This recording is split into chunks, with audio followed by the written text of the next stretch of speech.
আমি কঠিন কালো জাদু দ্বারা আক্রান্ত, এমত অবস্থায় নামাজ সহ প্রতিটা সৎ কাজ করতে পারছি না। আমার সুস্থ হওয়ার জন্য আমি কি আমল করতে পারি? ভাইরা আমার, প্রতিটা মাহফিলে আমি বলার চেষ্টা করি, খুব ভালো করে কান খাড়া করে শুনে রাখেন। আমাদের বর্তমান বাস্তবতায় প্রতিটি ঘরে ঘরে মানুষ ব্ল্যাক ম্যাজিকের রোগী এবং দুষ্ট জিনে আক্রান্ত। মানুষ নিজেও টের পাচ্ছে না। বাচ্চা অস্বাভাবিক দুষ্টামি করে, ওর উপরে দুষ্ট জিনের আক্রমণ আছে অথবা ব্ল্যাক ম্যাজিকের প্রভাব আছে। আমরা অনেকে এটাকে কুসংস্কার মনে করি। ইসলামের যদি কোনো জীবন্ত মুজিজা দেখতে চান, শুধু ব্ল্যাক ম্যাজিক এবং এটার ট্রিটমেন্ট দেখলেই হবে। আপনি আমার কথা শুধু অন্ধের মতো মানার দরকার নাই।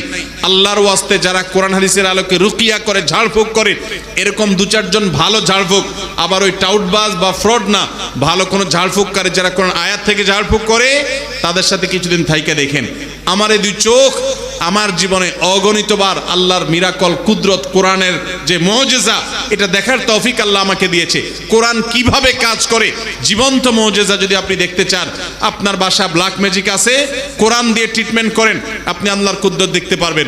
আমি অনেক কথা বলতে পারি, কিন্তু এখানে বলা ঠিক হবে না, আপনারা হজম করতে পারবেন না। আমার চোখে দেখা কুদরত, গত এক সপ্তাহের ভিতরে দেখা কুদরত এরকম আছে যে কোরআন কিভাবে কাজ করে, কিভাবে আমার ফ্যামিলিতে, আমার পরিবারে আমি দেখেছি বাসার মধ্যে যে আল্লাহর কুদরত কিভাবে আসমান থেকে নাজিল হওয়ার মতো বিষয়। ভাইরা আমার, এই যুগে আপনার ঈমান দুর্বল, তো কোরআনের রুকিয়া কিভাবে কাজ করে, শুধু এটাকে আপনি যদি ডিপলি দেখেন, তো আপনার আল্লাহর প্রতি ঈমানের জন্য আর কিচ্ছু লাগবে না।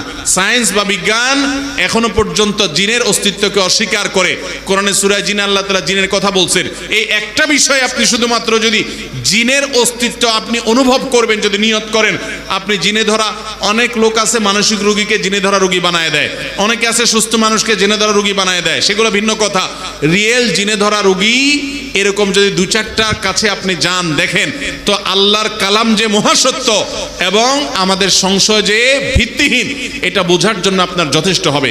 তো যারা কালো জাদু দ্বারা আক্রান্ত হয়ে গেছেন বা আশঙ্কা করছেন, তাদেরকে বলবো ঘরে ঘরে কোরআন তেলাওয়াত চালান। ভাইরা আমার, আজ মুসলমানদের ঘর থেকে কোরআন তেলাওয়াত বিদূরিত হয়ে গেছে, কোরআন তেলাওয়াত শেষ হয়ে গেছে, এই ঘরগুলোর সব শয়তান দখল করে ফেলেছে। প্রতিটা ঘরে ঘরে রোগী, কারণ তেলাওয়াত নেই। যে ঘরে উচ্চস্বরে কোরআন তেলাওয়াত হয়, কে সামনে রাখেন, কোরআনকে চর্চার মধ্যে থাকেন, আমি নিশ্চিতভাবে আপনাকে বলতে পারি ইনশাআল্লাহ পৃথিবীর কোনো ব্ল্যাক ম্যাজিক আপনাকে আক্রমণ করতে পারবে।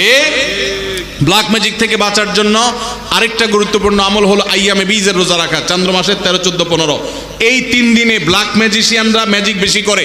ওই দিন যারা রোজা রাখে, আল্লাহ তাআলা তাদেরকে সেফ রাখেন। সকাল সন্ধ্যার দোয়া জিকিরগুলো নিয়মিত পড়বেন, বিশেষ করে রক্ষা কবচ দোয়াগুলো। ঘরে ঢুকতে বিসমিল্লাহ বলে ঢুকবেন এবং খাবার খেতে বিসমিল্লাহ বলে খাবেন। বাচ্চাদের সবাইকে অভ্যস্ত করবেন, বাসায় বিসমিল্লাহ ছাড়া কেউ ঢুকবে না, সালাম ছাড়া কেউ ঢুকবে না।